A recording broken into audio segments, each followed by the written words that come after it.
मैं राखी रॉय और आप देख रहे हैं सिटी हलचल न्यूज। गृह मंत्रालय के एडवाइजरी के बाद पूरे देश के साथ बोकारो में भी आज मॉक ड्रिल का आयोजन किया गया। बोकारो में 3 जगह पर यह मॉक ड्रिल आयोजित हुई, जिसमें बोकारो स्टील के नगर सेवा भवन, चास नगर निगम क्षेत्र के जोधाड़ी मोड़ और गोमिया में मॉक ड्रिल किया गया। पहलगाम हमले के बाद भारत पाकिस्तान के बीच तनाव और युद्ध की स्थिति को देखते हुए गृह मंत्रालय ने पूरे देश में मॉक ड्रिल करने का फैसला लिया था। इसका उद्देश्य लोगों को जागरूक करते हुए अपनी तैयारी को चुस्त और दुरुस्त करना था। इस मॉक ड्रिल में अग्निशमन, civil defence, police, CRPF, CISF सहित आम लोग भी शामिल हुए। इस दौरान बम गिरने, आग लगने सहित अन्य सिचुएशन में लोगों को किस तरह एहतियात बरतना है और किस तरह लोगों को सहायता पहुंचानी है, इसको लेकर अभ्यास किया गया। सायरन बजते ही पूरे इलाके में चहलकदमी शुरू हो गई। देखते ही देखते लोगों को घायल अवस्था में अस्पताल पहुंचाया गया। मौके पर मौजूद छात्रों और आम लोगों को युद्ध के समय उत्पन्न स्थिति में खुद के बचाव की भी जानकारी दी गई। लोग झुक कर बैठे हुए नजर आए। गृह मंत्रालय ने बोकारो को इसलिए चुना था क्योंकि बोकारो में एशिया का सबसे बड़ा steel plant SAIL Bokaro steel है, जबकि गोमिया में बारूद की फैक्ट्री है। इसके साथ ही 6 से 7 तक पूरी तरह से ब्लैकआउट करने का भी निर्णय लिया गया, ताकि युद्ध की स्थिति में एयर स्ट्राइक के दौरान लोगों को कम से कम क्षति पहुंच सके। स्मोक ड्रीम में शामिल डीसी, एसपी, सेल के अधिकारी और अग्निशमन ने अधिकारी से कहा कि इसका उद्देश्य लोगों को जानकारी देना और किसी भी अलार्मिंग सिचुएशन में लोगों को धैर्य बनाए रखना है। आगे की जानकारी के लिए हमारे साथ बने रहें। सिटी हलचल न्यूज को लाइक, शेयर और सब्सक्राइब करना ना भूलें। धन्यवाद।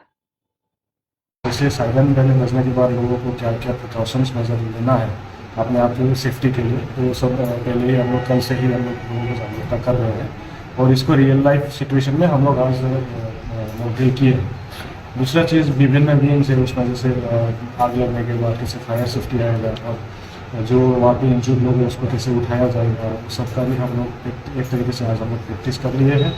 हम लोग सिविल एडमिनिस्ट्रेशन, पुलिस, सब गवर्नमेंट डिपार्टमेंट्स के जितने भी विंग है सब इसमें सम्मिलित हुए हैं। जो हॉस्पिटल हम लोग बनाया है अभी मतलब मैक्सिट हॉस्पिटल है, जो ओरिजिनल हम लोग का हॉस्पिटल है वो नहीं है।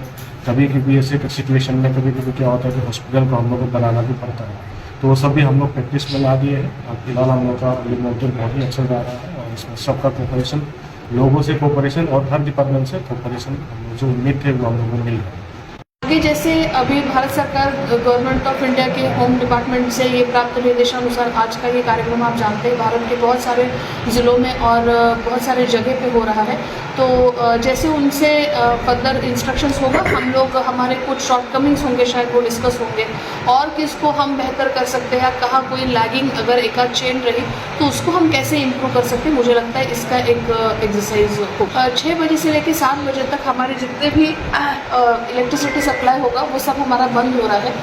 एयर स्ट्राइक अगर होता है तो आप जनरली देखते होंगे कल जैसे कि पाकिस्तान के ऊपर एयर स्ट्राइक हो रहा है तो सब जगह पे कंप्लीट अंधेरा है और रात में मिसाइल्स आ रहे हैं या फिर हवाई हमला हो रहा है, तो संपूर्ण जगह पे वो ऐसे सिविलियन का एरिया खोजते हैं जहाँ पे एयर स्ट्राइक करने के लिए मतलब डैमेज जहाँ ज़्यादा से ज़्यादा हो सके, यही हमारे एनिमी साइड का मेन उद्देश्य होता है। तो हम एयर ब्लैकआउट का मुख्य उद्देश्य होता है कि हम ये कहीं पे भी भनक ना लगने दें कि यहाँ पे लोग रहते हैं। तो 6 बजे सभी लोगों के लाइट बंद हो जाने के बाद अगर आपके पास छोटा मोटा भी लाइट शुरू है तो आपको तुरंत कैसे खिड़कियां दरवाजे बंद करने हैं। बाहर ये रोशनी नहीं दिखनी चाहिए कि यहाँ पे कोई लोग है या यहाँ पे कोई बस्ती है या ये कोई हैबिटेशन है, जिससे उन लोगों को मतलब एनिमी पार्टी को फ़ायदा हो, ये उसका मुख्य उद्देश्य है। तो ये भी एक एकीकृत सभी सिविलियन का पार्टिसिपेशन तो बहुत ज़रूरी है। तो 6 से 7 बजे तक ये हमारा ब्लैकआउट का प्रोग्राम रहेगा और जब ये सारा प्रोग्राम खत्म होगा तो भी दिए गए प्रोटोकॉल के अनुसार ही सायरन बजेगा। उसके बाद ये एक्सरसाइज प्रॉपरली क्लोज हुआ ये उसमें पता चलेगा। ये देखा गया है कि बोकारो एक बहुत ही सेंसिटिव जगह है। बोकारो भारत का एक रीढ़ है जहाँ से आर्थिक स्थिति का एक संचालन होता है। एशिया का बहुत बड़ा प्लांट है, इसलिए बोकारो बहुत सेंसिटिव है। इन ऐसी अगर कहीं कोई परिस्थिति आती है तो इस मॉक ड्रिल से हम लोग ये समझ गए हैं कि अगर कहीं कोई बात आती है तो हमें कैसे बचना है, अपने परिवार को बचाना है, समाज को बचाना है और प्लांट को कैसे बचाना है। ये तो बहुत अच्छी बात है कि बोकारो को मॉक ड्रिल के लिए चुना गया, क्योंकि इसी वजह से हम लोगों का एक अच्छा प्रैक्टिस, एक अभ्यास हो गया और लोगों में भी जागरूकता हो गई कि मॉक ड्रिल क्या होता है, हमको किस तरह से अपनी सावधानी बरतनी है, क्या क्या हमको स्टेप बाय स्टेप करना चाहिए कि पहले हमें इवैक्यूएशन करना है, फिर कहाँ पे हमें फ़ोन करना है, किस तरह से हॉस्पिटल और एम्बुलेंस हमारी एक्टिवेट होगी। हमारे लिए भी अच्छा प्रयास था। हम लोगों को हॉस्पिटल बनाना है मेकशिफ्ट, तो हमें क्या क्या सुविधा वहाँ पे तुरंत करनी है, किस तरह से कितनी नर्सेज देनी है, कितने डॉक्टर्स देने हैं, तो ये बहुत अच्छा था। और क्राउड मैनेजमेंट में भी हमको भी पता चला और लोगों को भी पता चला, काफ़ी पब्लिक पार्टिसिपेशन था। और अभी ये मॉक ड्रिल ख़त्म नहीं हुआ है, 6 से 7 के बीच में ब्लैकआउट भी किया जाएगा पूरा शहर में, यहाँ पर भी और चास में भी, जिसकी खबर हमने लोगों को पहुँचा दी है पहले ही। कोई घबराने की बात नहीं है, कोई पैनिक करने की बात नहीं है। बस मान लीजिए कभी शहर में आपके पूरे समय एक साथ बिजली चली जाए तो आपको कैसे रिएक्ट करना है, अपना पूरा कर्टन्स वगैरह ढक के रखिए और लाइट वाइट मत जलाइए। मान लीजिए कभी कोई ऐसी स्थिति आ जाती है तो वो हम लोग अभी आगे मॉक ड्रिल कंटिन्यू रखेंगे, पूरा बिजली भी जाएगा अभी 6 बजे से 7 बजे के बीच में। जैसा कि आप सबको पता है, आज बोकारो जिला के नगर सेवा ऑफिस जो BSL का है, यहाँ पे सिनेरियो क्रिएट हुआ, बम ब्लास्ट हुआ और बम ब्लास्ट के कारण आग लगा। इसमें बहुत सारी कैजुअल्टी हुई, जिसकी सूचना मुझे प्राप्त हुआ। मैं अपने पूरे टीम के साथ इस घटनास्थल पे आया, TA ऑफिस, और जहाँ से आग भी बुझाया और रेस्क्यू करके कुछ लोगों की जान भी बचाया। हम अपने बोकारो जिले वासियों को, हमारी यही संदेश होगा कि सब लोग सुरक्षित रहें, किसी भी विपरीत परिस्थिति में पैनिक नहीं होना है, धैर्य से काम लेना है।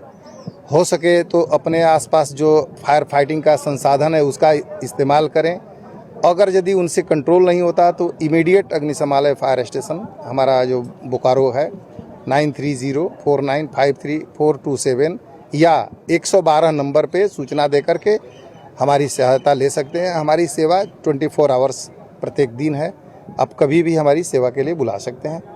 धैर्य से कार्य करना है, किसी को घबराना नहीं है और हम लोग सब सेवा के लिए तत्पर। अपने आसपास की खबरों को देखने के लिए सिटी हलचल पेज को लाइक, सब्सक्राइब और बेल आइकन पर क्लिक अवश्य करें।